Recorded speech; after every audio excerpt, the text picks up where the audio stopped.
le llamo como la serpiente venenosa boa: Biblia, oración y asistencia a la iglesia. Y recuerdo el día que el hermano Theral Brown predicó el evangelio e hizo un llamamiento, no de que levanta la mano, sino que él invitaba a que pasaran al frente.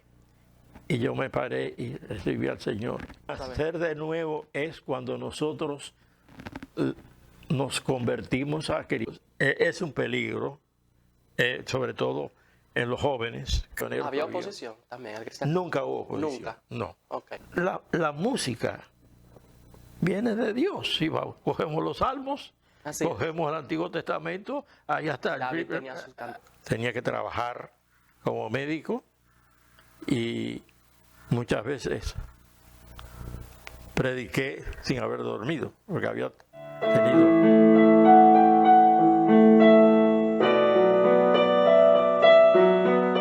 Hola, ¿qué tal mis amigos? ¿Qué tal hermanos? Dios les bendiga mucho.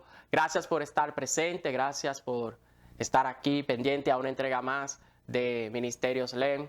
En esta ocasión vamos a tener un conversatorio con un queridísimo amigo, un pastor que con su vasta experiencia nos puede enseñar mucho acerca de lo que es el llamado de Dios a los hombres que Él elige para que puedan hacer su obra aquí en la tierra. Estamos aquí en la casa de nuestro hermano Pastor Emilio Suárez Caimares. Vamos a aprender un poco de él, de todo ese tiempo que duró ejerciendo el pastorado.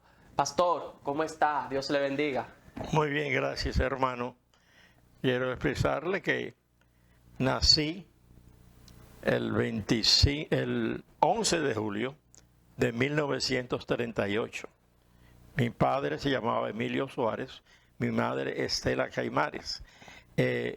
Y volví a nacer, nací de nuevo, el 25 de septiembre de 1954, bajo el ministerio del misionero Theral Brown. Theral Brown, ok. Una persona, un hombre muy conocido aquí en la historia bautista de República Dominicana. Sí. Qué bueno. Pastor, vamos a tener un momento de oración. ¿Cómo no? Vamos a orar. Señor, Dios Todopoderoso, gracias por este tiempo, gracias por este momento en donde nos permites compartir con el pastor Emilio Suárez Caimares. Que seas tú dirigiendo a través de tu Espíritu Santo este conversatorio, que podamos aprender tanto de tu palabra como del ministerio que por tantos años nuestro hermano llevó a cabo para cumplir fielmente con tu llamado. Que seas tú, mi Señor, permitiendo que podamos sacarle el mayor provecho a este conversatorio. Gracias. En el nombre de Jesús oramos. Amén. Amén. Usted nos indica que nació en la época entonces de Trujillo, pastor, el 38. Eso es así. La época del dictador, donde tú pensabas en tu interior, ojalá se muera, pero decía viva Trujillo. Ok, sí, entendemos por qué. Entendemos por qué. Sí. Y entonces usted ha visto a todos esos presidentes luego de esa dictadura, sí, a lo que fue Balaguer. Cuando la guerra, cuando Juan Bosch, que después de la muerte que mataron a Trujillo, pues Juan Bosch, que gobernó solamente durante 7 meses.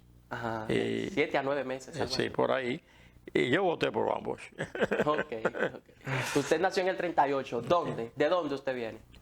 Vengo aquí de la capital. ¿De aquí? Okay. Mi esposa también. Ok. Y usted entonces en el 54, en septiembre del 54. 25 de septiembre. Recuerdo la fecha porque lo escribí.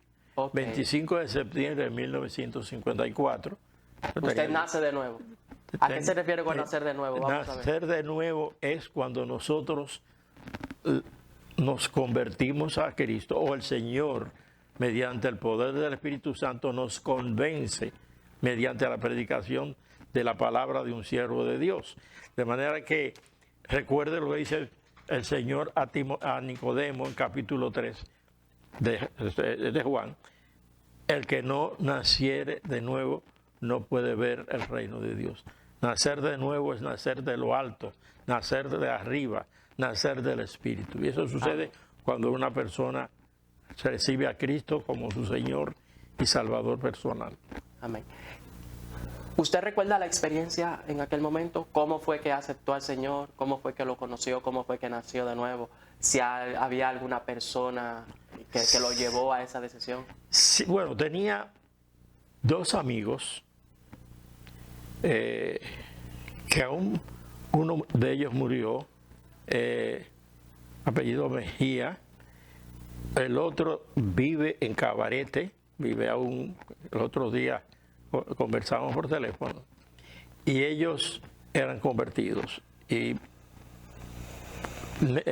uno, Marcos Mauricio, que le decíamos como Negui de apodo, se convirtió primero y me invitó para ir a la iglesia.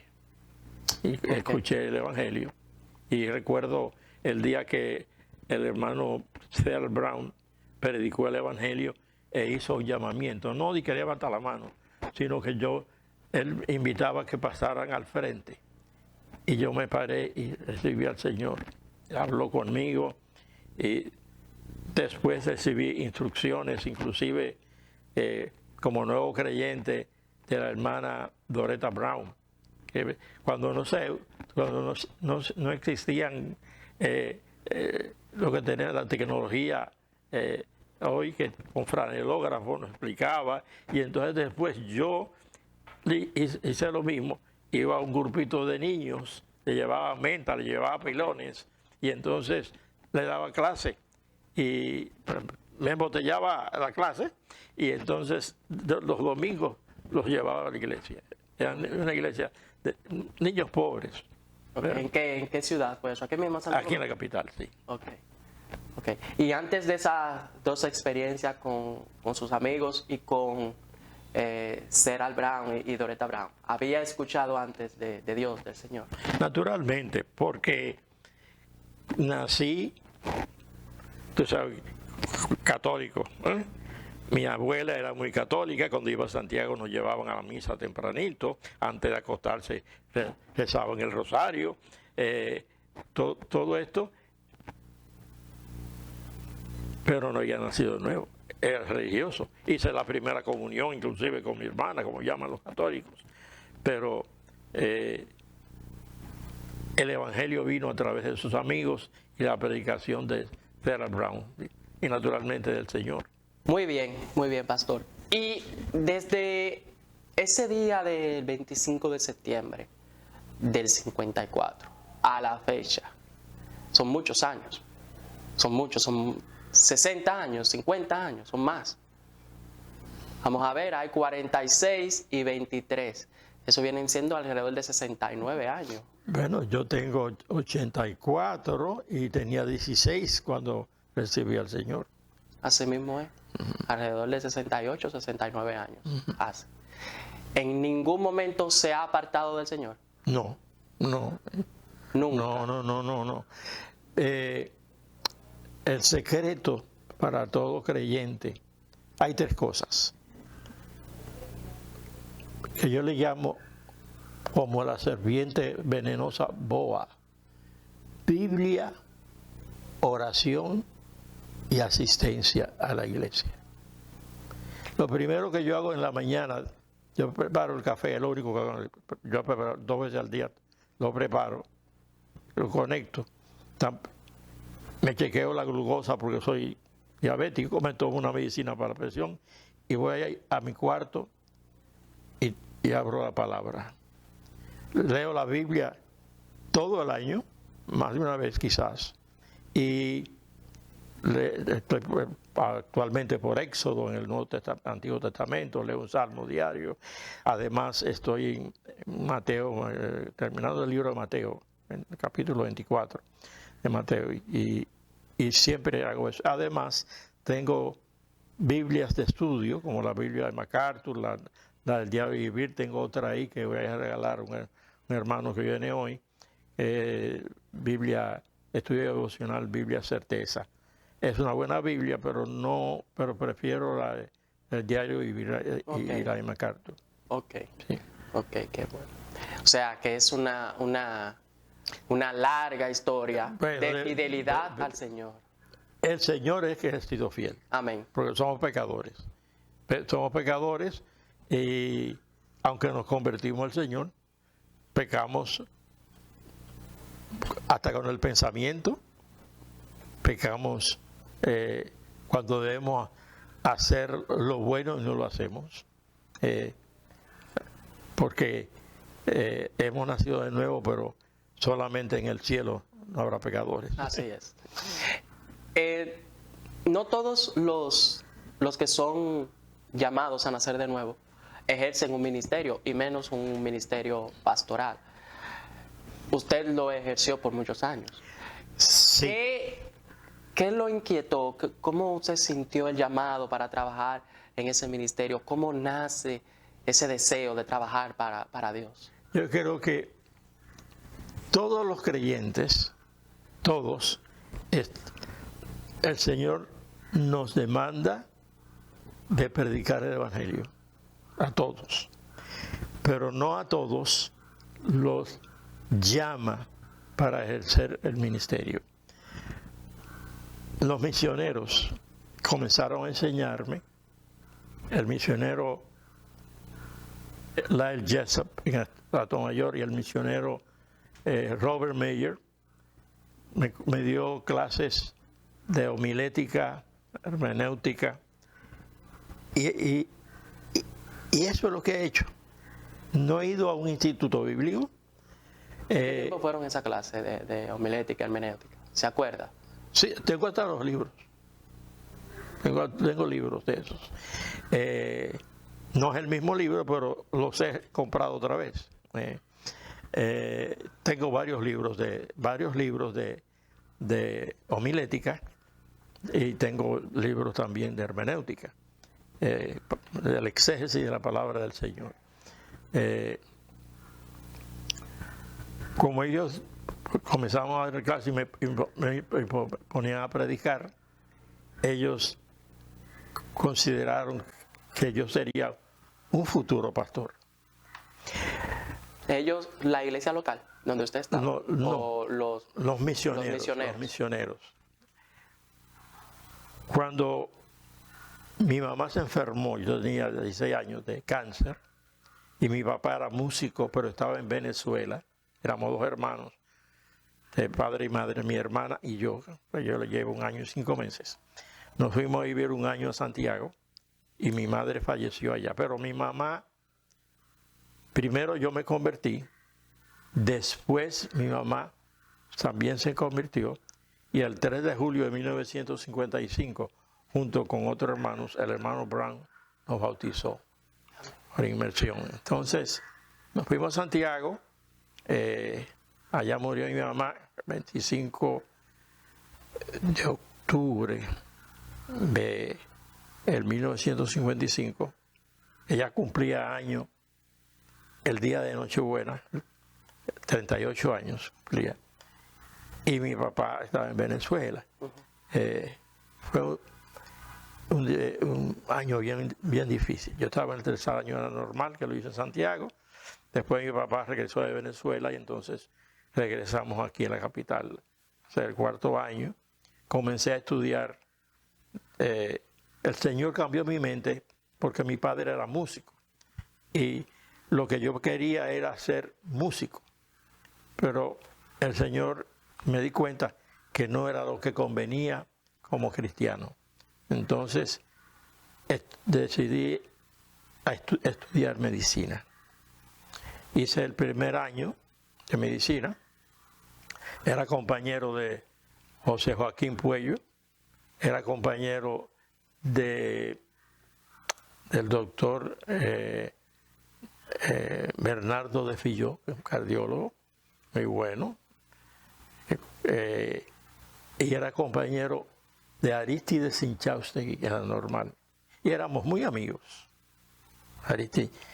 ¿Qué pasa? Cuando seguía el 2.º año, al pasar el 2.º año, por cuestión económica no pude continuar estudiando, porque no tenía los 90 pesos que había que pagar en la universidad. Entonces, me fui a Atomayor y recibí clases de los misioneros. Y aún así, el hermano Meyer quiso ponerme a estudiar radiotécnica y después sastrería, pensando en un futuro de qué iba a vivir. Entonces después yo conocí a Isabel, la que es mi esposa por 57 años, y el Señor volvió a llamarme que volviera a la capital. Trujillo estaba ayudando a los estudiantes pobres con un sueldo de 40 pesos mensuales, y con eso yo junté para pagar la universidad, que se podía pagar en 2 plazos. Y volví al segundo año y mis compañeros estaban en 4.º año. Pero seguí estudiando y con la ayuda del Señor me gradué de médico. Ejercí la medicina como oficial médico por 15 meses, o sea, del ejército. Daba clase, era un trabajo bueno por 15 meses, pero yo estaba encargado de la iglesia de Villa Francisca, que estaba el misionero Jay Nauta, y no podía asistir el domingo. Un coronel me había dado permiso que no fuera, pero cambiaron al coronel y me exigió que fuera el domingo y no podía asistir a la iglesia y a dar clases, que era lo que hacía. Es un buen trabajo, de 7 a 11. Okay. Y entonces un carro me traía y me llevaba. Entonces yo decidí renuncié 15 meses. Además, no me gustó la vida militar. Okay. Y después me fue muy bien. Usted habló de la época de Trujillo, que él le daba 40 pesos a los estudiantes pobres y eso. Nosotros aquí vivimos un cristianismo quizás muy diferente a cómo se vivía en aquel entonces. ¿Usted puede describirnos cómo era el cristianismo en esa época de Trujillo, los años 50, 60, Bueno, incluso 70? Hasta el día de hoy, bueno, usted sabe que esto fue colonizado por los españoles, católicos. El cristianismo en aquella época era mucho más reducido porque no había tantos predicadores y misioneros. ¿Había oposición también al cristianismo? Nunca hubo oposición. ¿Nunca? No. Okay. Nunca hubo oposición. No la hubo. No la hubo. Como en el día de hoy hasta ahora, gracias al Señor. De hecho, tengo entendido que Trujillo utilizaba una frase que decía Dios y Trujillo. Algo así era como que él decía. O sea, como que él le tenía cierto respeto a Dios. Trujillo era católico por conveniencia. Sus hijos. Yo tengo un libro ahí que es prohibido leer, de Angelita. Se llama Mi padre, yo se lo puedo enseñar, yo lo leí completo. Dice cosas verdades y mentiras. Naturalmente siempre va a defender a su papá. Uh-huh. Era un dictador. La ciudad no era tan grande. Yo recuerdo cuando en una ocasión el hermano Meyer le dice a Nauta que la ciudad estaba creciendo, que ya tenía 500.000 de habitantes. La ciudad era de donde está la Universidad Pedro Enrique Ureña hasta donde está la cervecería en el sur. Eso era la ciudad. Pero ahora esta ciudad ha crecido tremendamente. Así. Entonces aquí hay cerca de 4 millones de habitantes solamente en la capital, en Santiago. Horizontal y vertical. Horizontal y vertical, sí. Ha crecido la ciudad. Sí, y Santiago tiene más de 1 millón de habitantes también. En otros tiempos, pero sí siempre no había oposición de parte del gobierno. Gloria a Dios. No. Gloria a Dios. Y quizás entonces por eso también el expandimiento del evangelio en toda República Dominicana, porque no había esa oposición como tal. Sí. En el ministerio, cuando usted sintió que fue llamado o se fue a trabajar a un ministerio ya como pastor, cuénteme esa experiencia, ¿cómo fue? ¿Fue llamado por una iglesia Bueno, o fue independiente? No, no, mi esposa y yo ya tenían residencia, sus padres vivían en Puerto Rico y tenían residencia. Y en aquella época, yo como médico, era fácil conseguir residencia y me fui a vivir a Puerto Rico, vivía a principio con ellos. Y conocí a un pastor misionero, Miguel Casillas, y salió yo, ¿no? Sí, lo conozco. Miguel Casillas fue mi pastor y fui a visitar esa iglesia en Bayamón, Puerto Rico, y ahí fui al diácono, pero muchas veces sentí el llamado porque yo oía la predicación y estaba sentado y pensaba, ¿y qué yo hago aquí? Eso es, ¿qué yo hago aquí? Me mudé a la ciudad de Caguas. ¿En qué sentido usted desea hacer que yo hago aquí? Porque yo creo como que el Señor me estaba llamando. O sea, como que debía hacer lo que estaba haciendo, ¿no? ¿Qué pasa? Voy a Caguas, al misionero, ya mi hermano Miguel Casillas falleció,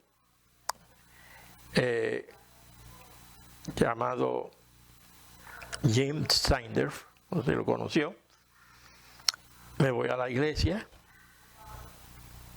Él hizo conmigo, yo mira, te voy a poner a predicar. Cuando yo predique por la mañana, tú predicas por la noche y así, el miércoles.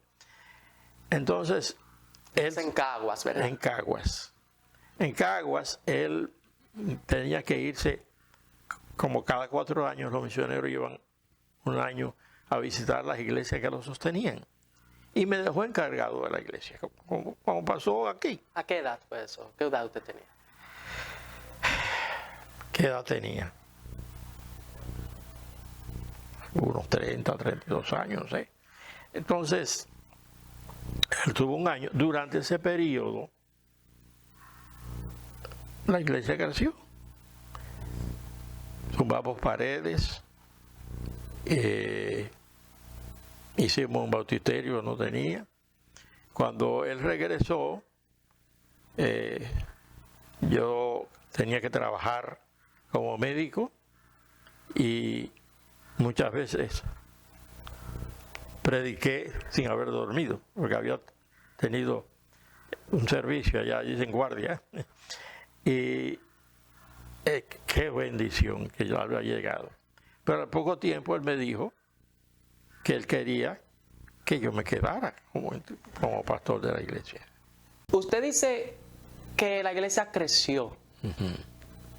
¿Qué número usted recuerda que tenía la iglesia? A que usted me pueda decir cómo creció. El edificio era una casa de familia que le tumbamos paredes y después con 80 personas ya estaba lleno. Entonces cuando él regresó me pidió que me quedara como pastor de la iglesia y yo le dije, pero hermano, usted sabe que yo no tengo tiempo.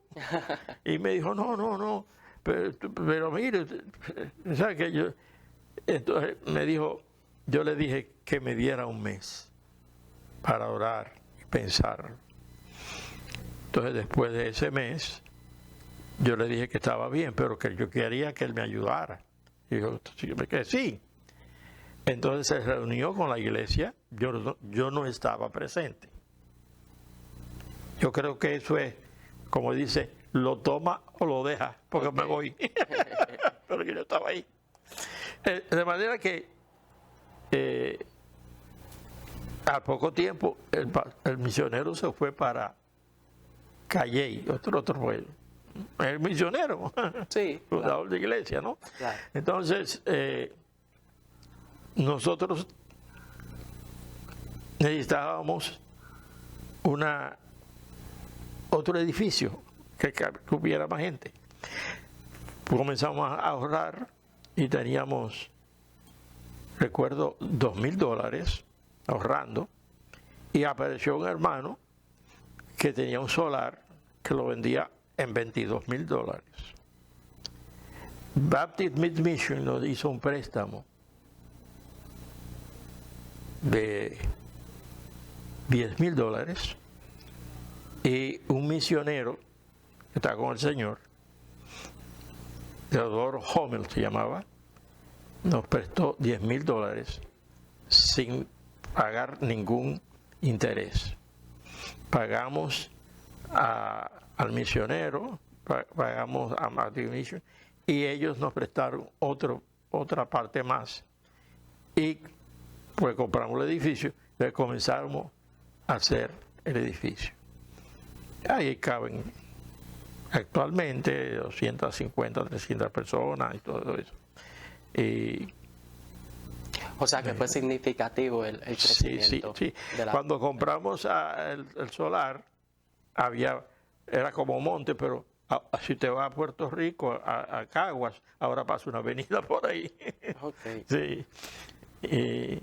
Y usted pidió un mes para orar y tomar la decisión. Sí. Al final dijo que sí.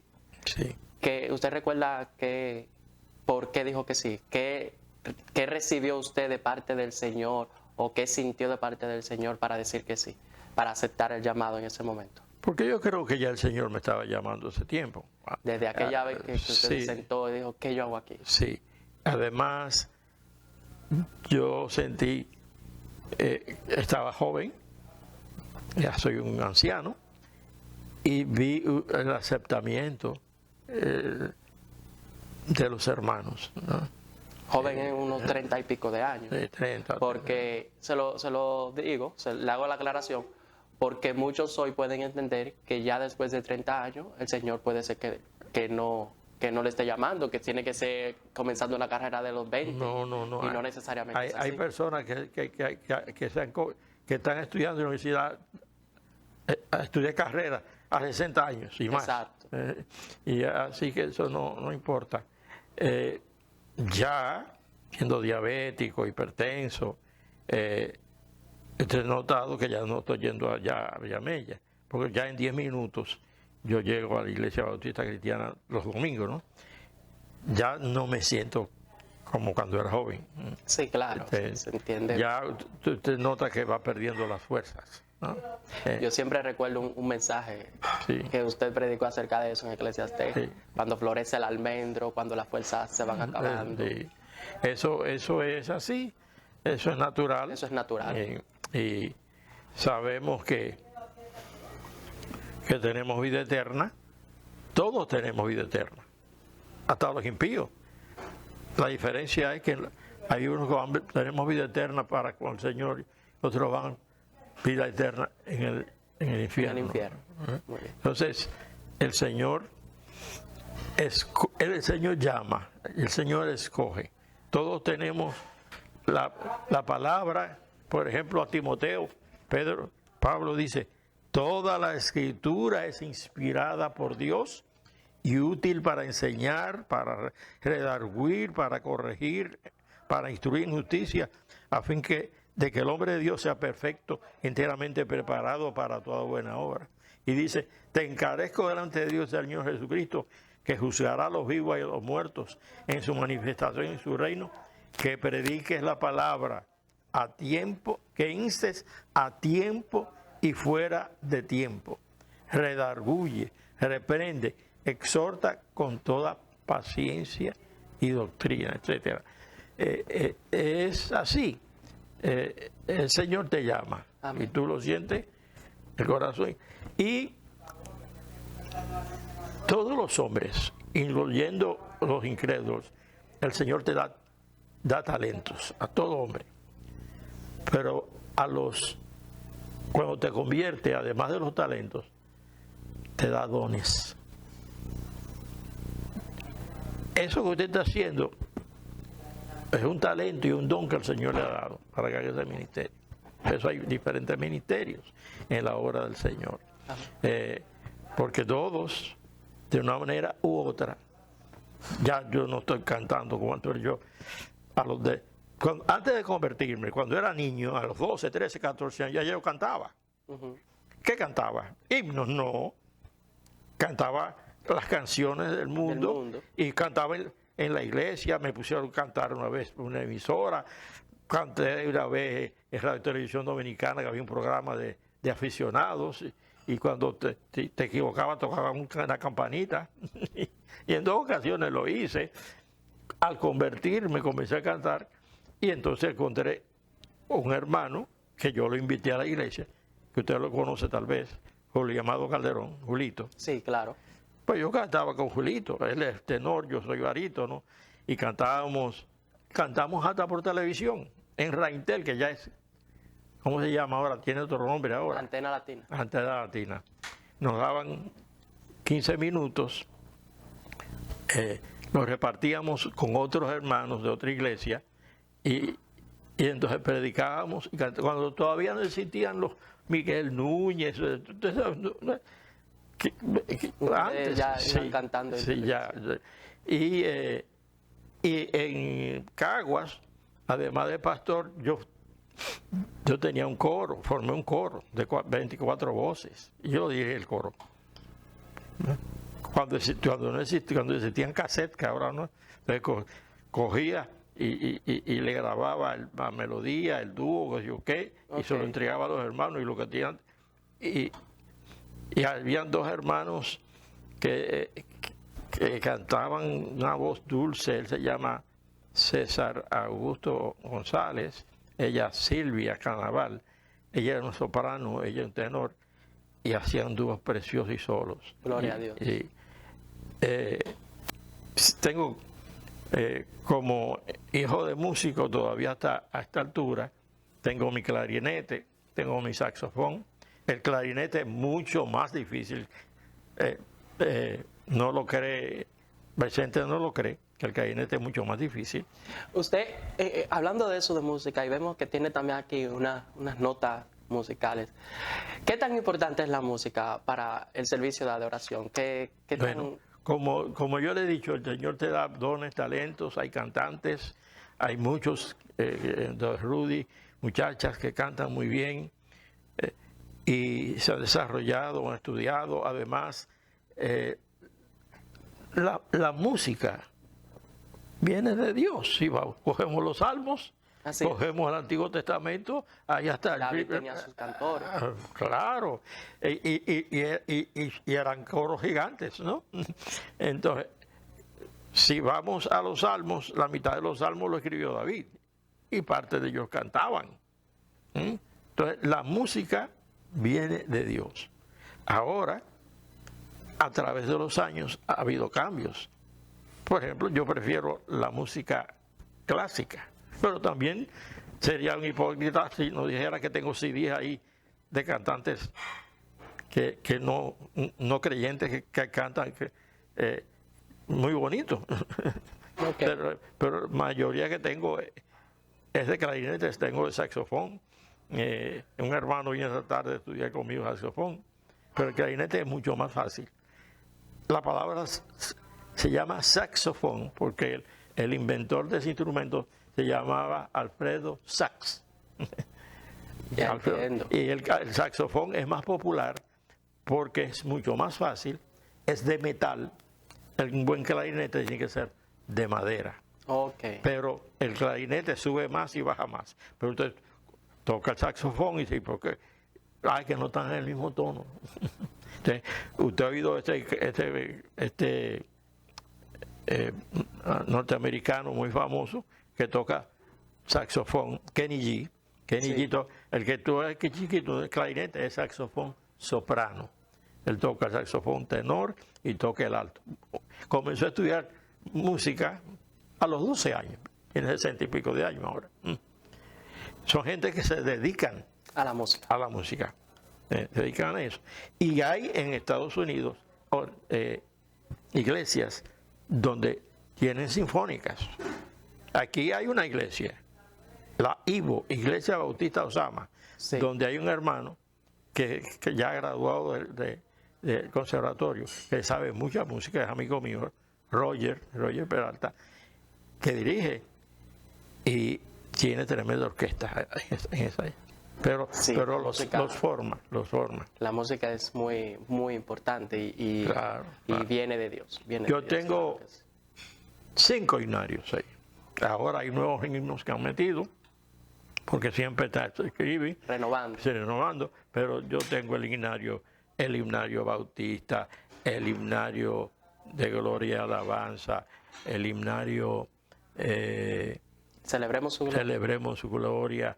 Tengo el himnario, el primero que usamos, lo tengo ahí. El himnario de fe, vida y obra, algo así era. El himnario, se me dio el nombre. Tengo hasta ahí un himno que toco saxofón que el hermano Romelio hizo un arreglo que yo lo toco y no saben qué, y es de ese himnario. Bien.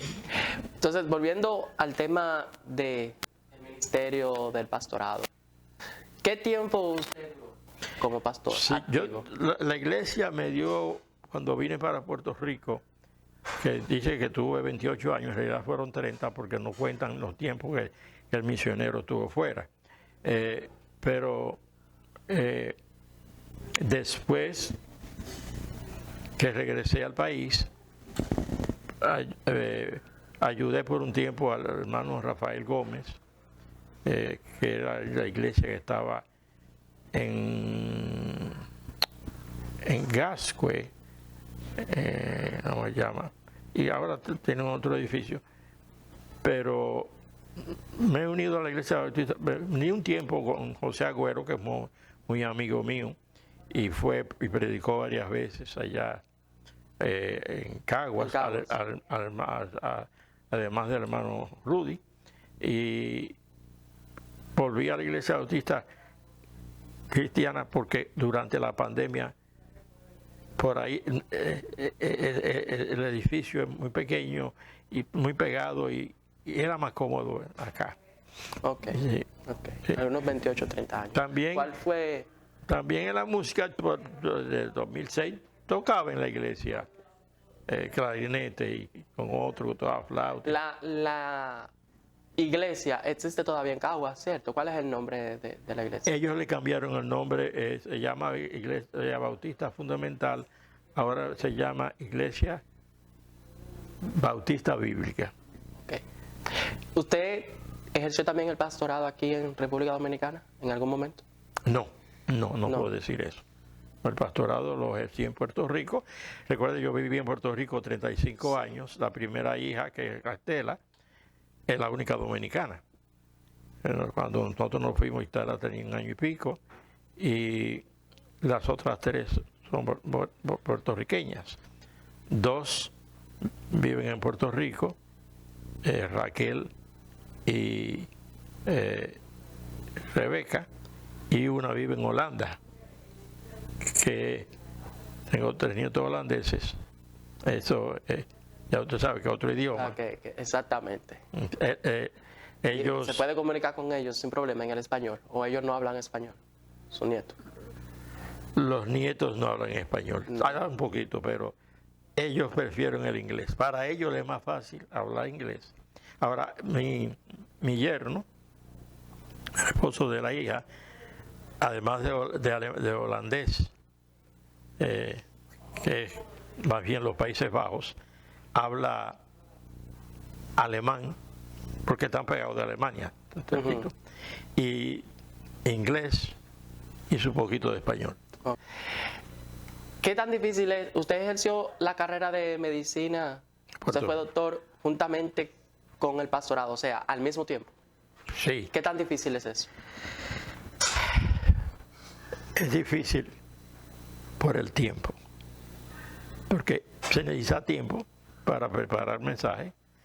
Yo me levantaba a las 5 de la mañana, ahora no, a veces a las 11. ¿no? Yo me recuerdo una vez que Rudy me llamó a las 12 de la noche con una mala noticia que después de lo que me dijo, ni dormí, no, y fue sábado. Entonces, yo, ¿y por qué Rudy me llamó a eso? Entonces, es difícil, es difícil. Lo ideal es dedicarse solamente al pastorado, lo ideal.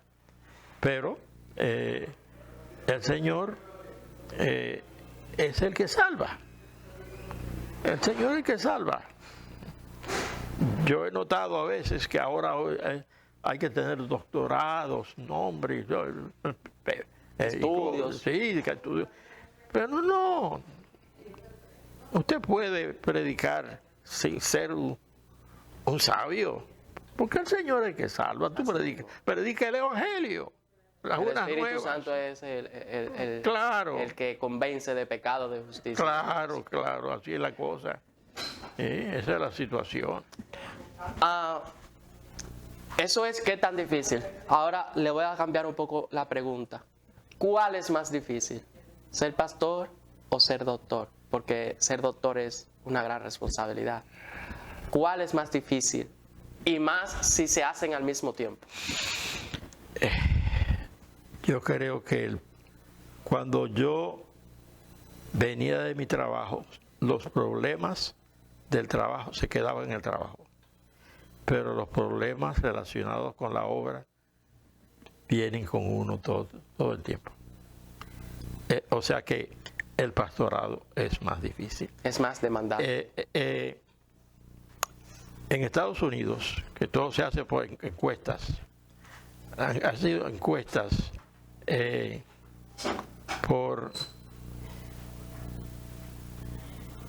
entre pastor, psiquiatra y psicólogo. Y la gente prefiere el pastorado, el pastor. Wow. Entonces, en todos esos años de ministerio y más teniendo una carrera secular para el sustento que Dios le dio. Puede ser genérico o puede ser personal, lo que quizás le funcionó a usted.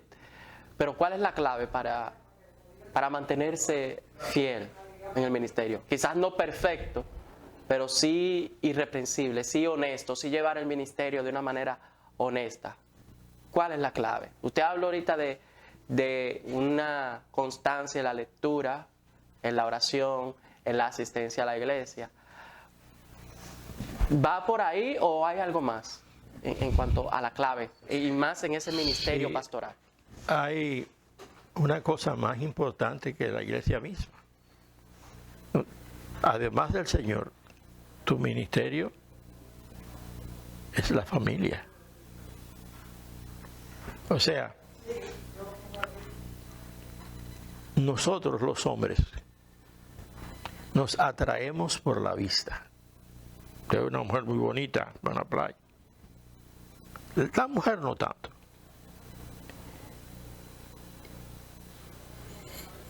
Y mi esposa, con 4 hijas, sí hubo épocas en que se descuidó por la ocupación de las 2 carreras, la familia y el ministerio principal. Cuando tú fallas en el ministerio de tu hogar, va a fallar en la obra. Bíblico. Tu hogar. Y, por ejemplo, en el caso mío, cuando ahora se llaman novio y viven,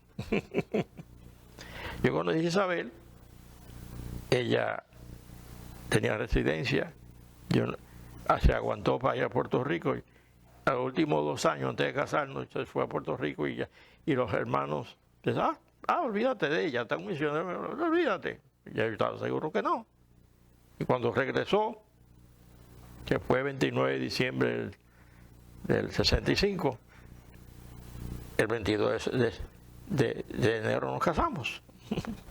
Iban 57 años. ¿Y dónde era vivía? Una casita en la 11 de julio de madera. Estamos hablando de otros tiempos, que pagaba 30 pesos, tenía su baño. Con 30 pesos tú hacías la compra. ¿Sabes cuánto yo ganaba? ¿Cuánto? 125 pesos. Y yo era médico ya. O sea que ya había suficiente para hacer una compra. Sí. Tranquilamente. Había unos chinos que estaban en la Caracas con la Duarte, que tenían un supermercado y te llevaban a comprar a la casa. Y tú pagabas el carrito 10 centavos y la guagua 5 centavos. Ya no hay centavos. Ok. Entonces, la clave es la familia. Claro. Mantener la familia. Sí. Muy bien. O sea que mis hijas se han mantenido en el Evangelio y los que han venido después, o sea, los nietos. Si bien es cierto que usted tiene mucho tiempo fuera del ejercicio oficialmente, usted tiene muchos amigos que son pastores.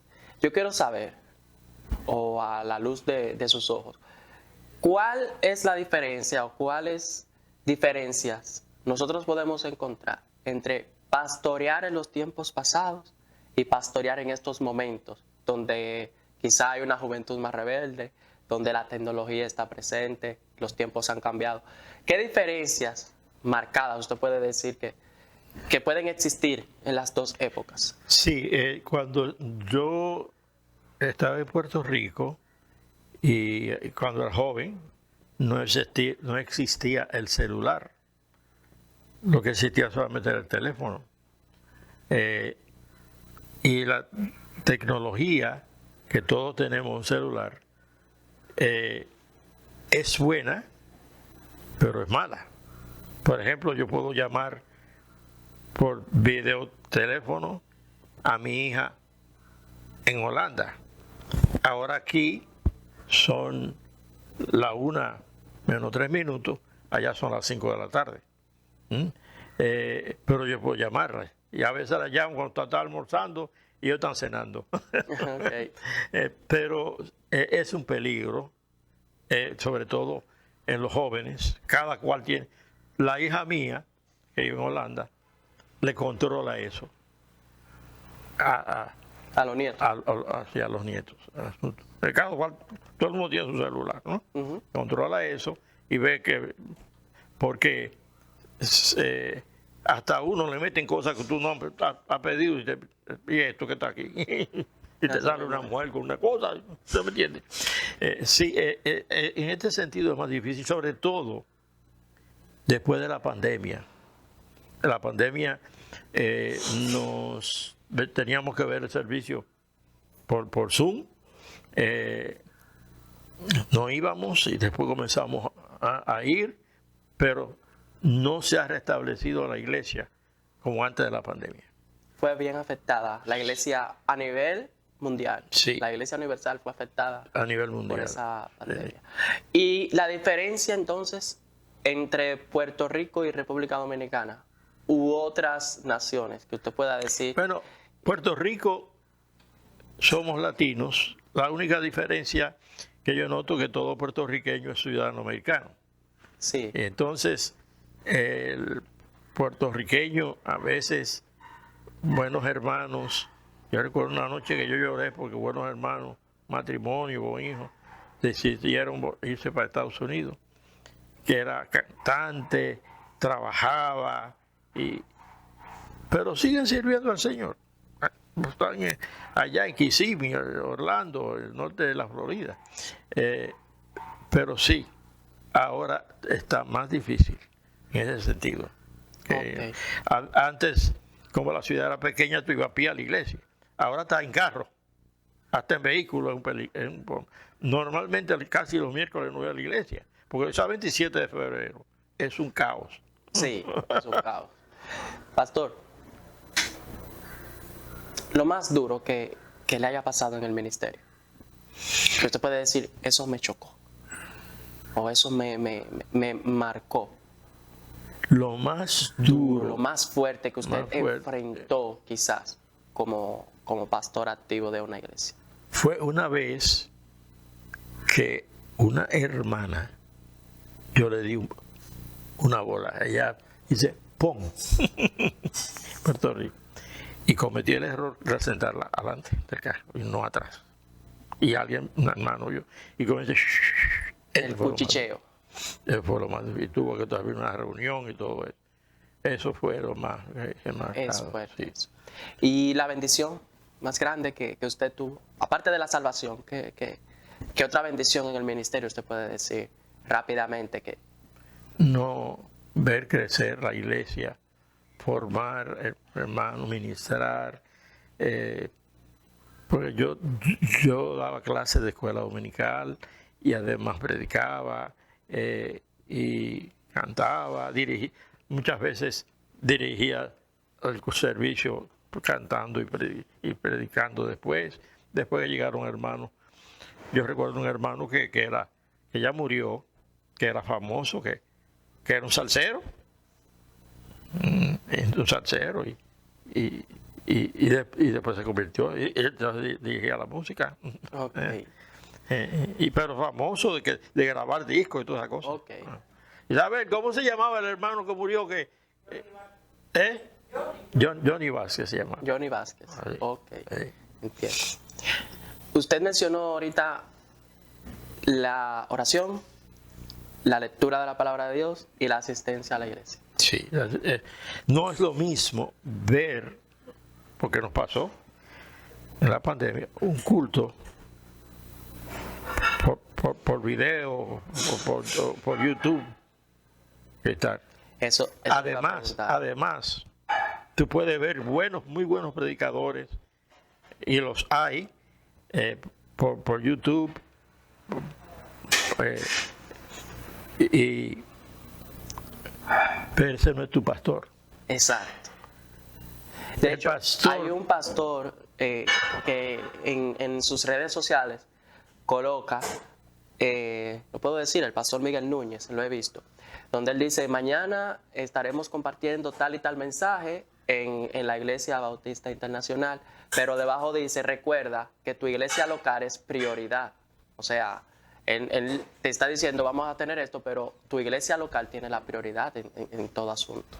Entonces, eso le iba a preguntar: ¿puede un cristiano llamarse, o una persona que se llame cristiano, puede ser cristiano desde su casa sin asistir regularmente a la iglesia? ¿Qué positivo de eso podemos sacar o qué negativo de eso podemos sacar? No, es negativo, en el sentido. Bueno, ya Un cristiano que simplemente vaya los domingos en la mañana a la iglesia y a veces. Bueno, hay algunos, yo conozco uno que cumplió 100 años. 100 años. Ya él no va a la iglesia. Él va. Pero tiene una condición ahí entonces. Tiene 100 años. Exacto. 100 años. Ya, a medida que tú vas envejeciendo, no vas yendo bien, no estás yendo bien, y entonces la gente, por ejemplo, yo fui operado de la próstata, no cáncer, pero hiperplasia prostática benigna. Cuando yo tomo mucha agua y me da ganas de orinar, tengo que correr porque se me salen. Y a mi esposa le pasa lo mismo. ¿Por qué? La edad. No me pasaba eso antes. Entonces, hay todo eso y tú piensas, que te invitan para esto. Sí, pero una persona joven. No es lo mismo. No, sí, se daña el ascensor, tengo que subir la escalera y bajar. Eso lo hacía yo corriendo, y jugando pelota y todo eso. No es lo mismo, no es lo mismo. Entonces, sí, la situación se ha puesto más difícil actualmente. Y yo veo que la iglesia mía ponen que si no puede asistir, que lo vea. Pero yo voy a decir: me quiten eso. Que tu iglesia local es prioridad. Okay. Porque muchos se quedan pudiendo ir. Exacto. Algunas, yo estando aquí sentado, doy gracias a Dios y gloria a Dios por su memoria, porque usted ha mencionado hay cosas de antes, con nombre, con lujo de detalle, y eso no todo el mundo lo tiene. Algunas personas que han sido de bendición a su vida, aparte de quizás esos misioneros que usted ha mencionado. Bueno, el pastor Miguel Casillas, el pastor Hernán Cortés. Ese es de México, ¿no? No, él puertorriqueño, Murió. Murió. Bueno, sí, él era puertorriqueño, sí. Y Hernán Cortés. Él murió hace unos años. Sí. cantaba bien bonito, predicaba muy bien, que mensajes kilométricos, de hora y media, 2 horas. Yo decía, ay Señor. También hay un hermano, un pastor, que es venezolano, se llama Nerio Gil, no sé si lo conoce. No. Nerio Gil, que viviendo una vida difícil en Venezuela. Él tiene 3 hijas. Las conocí pequeñas y ya grandes. Está casada una de ellas con un pastor dominicano en San Cristóbal. Tienen 2 hijos y otra hija vive en Carolina del Sur, también con un pastor, y otra hija, otro misionero, se casó con un español, vive en España. Ok. Sí.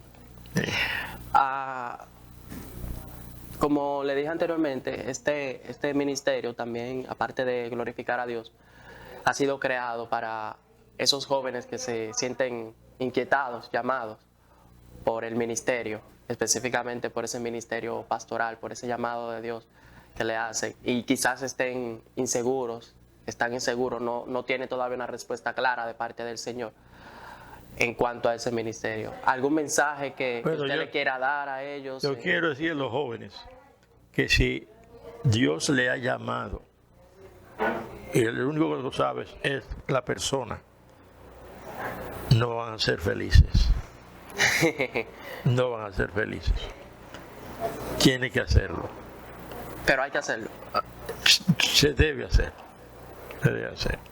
Por ejemplo, en mi edad, yo disfruto estudiando música. Pero yo no toco merengue. Yo toco himnos. Tengo un himnario de himnos. Yo tengo un himnario que se puede formar una orquesta. Clarinete, para saxofón alto, para saxofón barítono, de todos, creado por la Universidad de Bob Jones.